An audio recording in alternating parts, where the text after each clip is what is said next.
पिंपरी चिंचवडमध्ये विवाहबाह्य संबंधांचा भयानक शेवट. नवऱ्याने दोघांना ठेचून मारलं. नेमकं काय घडलं जाणून घेऊयात थोडक्यात. पिंपरी चिंचवडच्या देहू रोड परिसरातून एक अत्यंत खळबळजनक घटना समोर आली आहे, जिथे एका पतीने आपल्या पत्नीची आणि तिच्या प्रियकराची निर्घृण हत्या केली आहे.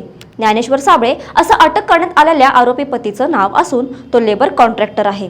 त्याच्या पत्नीचा एका मजुरासोबत विवाहबाह्य संबंध होते याची त्याला कल्पना होती. मात्र मध्यरात्री त्याने दोघांना आक्षेपार्ह स्थितीत रंगेहात पकडलं आणि यानंतर संतापाच्या भरात त्याने रस्त्यावरच्या सिमेंटच्या पेवर ब्लॉकने दोघांचंही डोकं ठेचून त्यांना जागीच ठार केलं. या घटनेनंतर देहूरोड पोलिसांनी आरोपी पती ज्ञानेश्वर साबळेला अटक केली असून पुढील तपास सुरू आहे. या घटनेमुळे परिसरात एकच खळबळ उडाली आहे.